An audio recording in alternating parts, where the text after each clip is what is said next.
لا الہ تیری شان یا وحدہ، تو خیال و تجسس تو ہی آرزو۔ اللہ تعالیٰ نے ہم پر احسان عظیم فرمایا کہ ہمیں اپنے پیارے حبیب سید کونین فخر الرسول خاتم الانبیاء امام الانبیاء حضرت محمد صلی اللہ علیہ وسلم کی امت میں پیدا فرمایا۔ اللہ کے نبی صلی اللہ علیہ وسلم نے فرمایا، جس کا مفہوم ہے کہ میں اس وقت بھی نبی تھا جب حضرت آدم علیہ السلام گارے اور مٹی کے درمیان تھے۔ اللہ تعالیٰ نے سورہ یاسین جو نازل فرمائی ہے، اس کی جو شروع کی آیات ہیں، یاسین والقرآن الحکیم انک لمن المرسلین علی صراط مستقیم۔ سورہ یاسین کو اللہ تعالیٰ نے زمین و آسمان کے پیدا کرنے سے 2000 سال پہلے تلاوت کیا اس سورہ یاسین کو۔ اس کے بڑے فضائل ہیں، فضائل بیان کرنا مقصد نہیں ہے، یہ جو انک لمن المرسلین ہے اس کو بیان کرنا مقصد ہے۔ اللہ فرماتے ہیں کہ بے شک آپ رسولوں میں سے ہیں، علی صراط مستقیم، جو سیدھے راستے پر ہیں۔ زمین اور آسمان کے پیدا کرنے سے 2000 سال پہلے، یہ روایت میں آتا ہے، حدیث میں آتا ہے کہ اللہ نے زمین و آسمان کے پیدا کرنے سے 2000 سال پہلے سورہ یاسین کی تلاوت کی۔ سبحان اللہ۔ فرشتوں نے جب یہ تلاوت سنی تو انہوں نے کہا کہ بڑی خوش قسمت امت ہوگی وہ جس پر یہ قرآن نازل ہوگا۔ انک لمن المرسلین، اپنے نبی کو مخاطب کر کے فرما رہے ہیں اللہ کہ آپ مرسلین میں سے ہیں۔ 2000 سال پہلے زمین و آسمان کے پیدا کرنے سے 2000 سال پہلے اللہ فرما رہے ہیں انک لمن المرسلین، آپ تو ابھی پیدا ہی نہیں ہوئے تھے۔ یہ جو فرمایا کہ میں اس وقت بھی نبی تھا جب حضرت آدم علیہ السلام گارے اور مٹی کے درمیان تھے، روایات سے پتہ چلتا ہے کہ اللہ تعالیٰ نے سب سے پہلے حب کو پیدا کیا، محبت کو پیدا کیا، پھر اللہ تبارک و تعالیٰ شانہ نے اپنے پیارے نبی صلی اللہ علیہ وسلم کے نور کو پیدا کیا۔ اللہ اکبر کبیرہ۔ بہت سی باتیں ایسی ہوتی ہیں ہماری سمجھ سے وہ بالا تر ہوتی ہیں، اس لیے کہ ہماری عقل بڑی محدود ہے۔ اللہ تعالیٰ شانہ کی قدرت بڑی وسیع ہے، ہماری سمجھ ہماری عقل ایک حد تک کام کرتی ہے، اس سے آگے ہماری عقل کام نہیں کرتی۔ اللہ نے ایک دائرہ کار بنایا ہے عقل کا، اس لیے غیب پر ایمان لانا یہ ہم پر فرض قرار دے دیا کہ بہت سی باتیں تمہاری سمجھ میں نہیں آئیں گی، لیکن تم ایمان لے آؤ۔ جب تم ہمارے پاس پیش ہوگے نا ہمارے سامنے تو پھر ساری باتیں سمجھ میں آ جائیں گی۔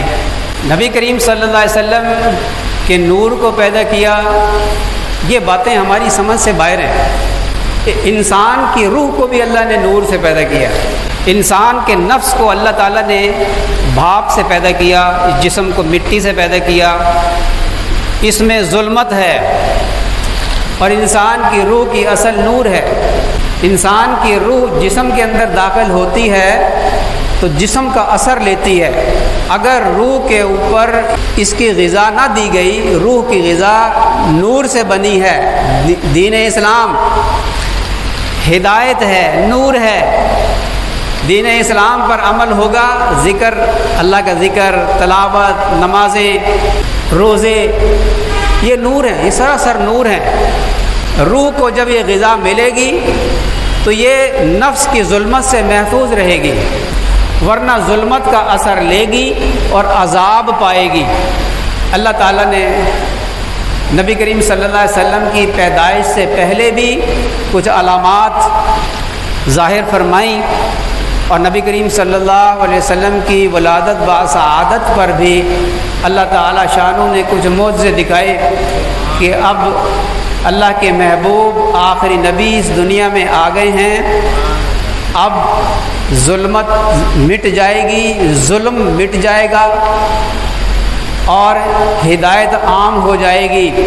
پیدائش سے ہی اللہ تبارک و تعالیٰ شانوں نے انسانوں کو یہ بات سمجھانی شروع فرما دی۔ حضرت آمنہ بنت وہب، نبی کریم صلی اللہ علیہ وسلم کی والدہ محترمہ، جب آپ ماں کے پیٹ میں آئے، اور یہاں ماں کے پیٹ میں آنے کی بات بھی کر دوں کہ اللہ کے نبی صلی اللہ علیہ وسلم فرمایا، جس کا مفہوم یہ ہے کہ مجھے اللہ تعالیٰ نے وہ جو جرثومہ حیات تھے نا، کہ جب حضرت آدم علیہ السلام کی پشت سے حضرت آدم علیہ السلام کی اولاد کو اللہ نے نکالا، عالم میثاق میں وعدہ لیا، اور پھر حضرت آدم علیہ السلام کی پشت میں داخل کر دیا، اور ہر ایک انسان کا وہ جرثومہ حیات آگے منتقل ہوتا چلا گیا، اپنے وقت پر پیدا ہوتا چلا گیا۔ فرمایا کہ مجھے اللہ تعالیٰ نے، جس کا مفہوم یہ ہے کہ بنی آدم کے بہترین لوگوں میں منتقل کیا، یہاں تک کہ بنی ہاشم میں مجھے پیدا کیا اللہ نے۔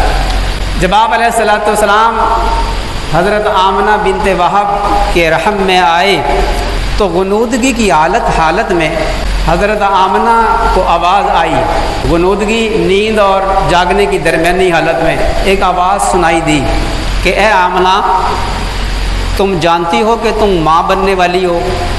حضرت آمنہ نے غنودگی ہی میں کہا کہ نہیں، مجھے نہیں معلوم۔ یہ پہلا واقعہ تھا کہ جب حضرت آمنہ کو اس بات کی خبر ملی کہ وہ ماں بننے والی ہیں، 6 مہینے کے بعد پھر حضرت آمنہ کو اسی طرح خواب آیا یا غنودگی میں آواز آئی کہ اے آمنہ، تم اس امت کے سردار کی ماں بننے والی ہو، اور جب وہ پیدا ہو جائیں تو ان کا نام محمد اور احمد رکھنا، اور اپنے آپ کو چھپا کر رکھنا۔ حضرت آمنہ بڑی حیران ہوئی۔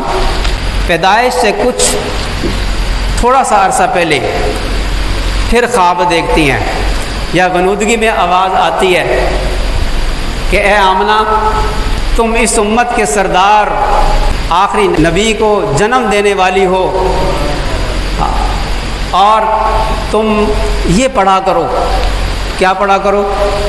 اعوذہ بالصمد الواحد من شر حاسد من شر کل حاسد۔ یہ پڑھا کرو کہ میں اس صمد بے نیاز ذات جو واحد ہے، میں اس کی پناہ چاہتی ہوں ہر قسم کے ہر حاسد کے شر سے۔ حضرت آمنہ فرماتی ہیں کہ مجھے جب یہ خواب میں یہ کلمات بتائے گئے، یہ دعا بتائی گئی، تو اس کے بعد سے میں نے یہ دعا مانگنی شروع کر دی، میں یہ پڑھتی رہتی تھی۔ پھر جب بالکل وقت قریب آ گیا پیدائش کا، پھر آپ دیکھتی ہیں کہ ایک نور ظاہر ہوا، اور اس نور میں 3 لمبے لمبے قد کی روشن چہرے والی 3 خواتین وہ آئی ہیں، اور آ کر انہوں نے مجھے گھیر لیا۔ ایک آئی، اس نے مجھے سہارا دے کر بٹھایا، اور ایک ہاتھ میں ایک پیالہ جس میں ایسا پانی، ایسا مشروب جو دودھ سے زیادہ سفید، برف سے زیادہ ٹھنڈا اور شہد سے زیادہ میٹھا اور لذیذ تھا۔ وہ فرماتی ہیں کہ میں نے وہ پیا، پھر انہوں نے مجھے تعارف کروایا۔ ایک کہنے لگی کہ میں آسیہ ہوں، فرعون کی بیوی، جو حضرت موسیٰ علیہ السلام پر ایمان لے آئی تھی، اور فرعون نے بے دردی کے ساتھ ان کو شہید کر دیا تھا۔ اور بعض روایات سے پتہ چلتا ہے کہ اللہ تعالیٰ نے آخرت میں جنت میں نبی کریم صلی اللہ علیہ وسلم کے ساتھ حضرت آسیہ اور حضرت مریم کا نکاح کر دیا ہے۔ جنت میں بیویاں ہوں گی نبی کریم صلی اللہ علیہ وسلم کی۔ دوسری کا تعارف کروایا، کہنے لگی کہ میں عیسیٰ علیہ السلام کی والدہ مریم بنت عمران ہوں۔ تیسری نے کہا میں کلثوم ہوں، حضرت موسیٰ علیہ السلام کی بہن، وہ جو جب وہ دریا میں ڈالا تھا اور ان کی بہن دریا کے کنارے کنارے وہ صندوق کو دیکھتے ہوئے چل رہی تھی۔ جب یہ واقعہ ہو گیا تو ساتھ ہی حضرت نبی کریم صلی اللہ علیہ وسلم کی ولادت ہو گئی۔ جب ولادت ہوئی تو اللہ تبارک و تعالی شانہ نے ایک حکم دیا، جنت کے دروازے کھول دو، آسمانوں کے دروازے کھول دو، اور فرشتوں کا نزول وہ زمین پر بڑھا دو، اور سمندر کی گہرائی کو بڑھا دو، اور دریاؤں کی روانی کو بڑھا دو۔ جو دایا تھی، دایا اس کا نام تھا شفا، وہ کہتی ہیں کہ میں نے جب آپ صلی اللہ علیہ وسلم کو اپنی گود میں لیا اور لے کر میں نے ان کو کپڑے پہنائے، آپ روئے۔ جب روئے تو غیب سے آواز آئی یرحمک اللہ۔ روایت میں آتا ہے، سیرت کی کتاب حلیہ سے زیادہ باتیں نقل کی گئی ہیں۔ آپ علیہ الصلوۃ والسلام کی زبان سے کچھ کلمات جاری تھے۔ کیا کلمات تھے؟ اللہ اکبر کبیرہ، الحمد للہ کثیرہ، سبحان اللہ بکرۃ و اصیلا۔ وہ کہتی ہیں کہ میں نے آپ صلی اللہ علیہ وسلم کو حضرت آمنہ کے ساتھ لٹا دیا۔ جب لٹایا تو کیا دیکھا کہ آپ نے کروٹ بدلی اور سجدے کی حالت میں چلے گئے، اور پھر سر اٹھایا اور شہادت کی انگلی آسمان کی طرف کی اور آسمان کی طرف دیکھا۔ یہ پیر کا دن تھا، 571 عیسوی، ربیع الاول کا مہینہ، انگریزی اپریل کا مہینہ، اور صبح صادق کے وقت۔ ایک اور بات ہوئی جو درمیان میں رہ گئی کہ حضرت آمنہ نے عورتوں کو اپنے یہ خواب بتائے، تو عورتوں نے کہا کہ آپ اپنے بازو پر اور گلے میں لوہے کے پترے لٹکا لیں۔ اس وقت رواج تھا کہ جو حاملہ ہوتی تھی تو وہ گلے میں لوہے کا پترا اور بازوؤں میں لوہے کے کنگن وغیرہ کوئی ایسی چیز ڈال لیتی تھی عورتیں۔ حضرت آمنہ نے جو ہی وہ پترا گلے میں ڈالا اور بازوؤں میں ڈالا، فوراً ٹوٹ کر گر گیا، پھر ڈالا، پھر ٹوٹ کر گر گیا۔ آپ سمجھ گئیں کہ یہ میرے پیٹ میں جو بچہ ہے کوئی معمولی بچہ نہیں ہے۔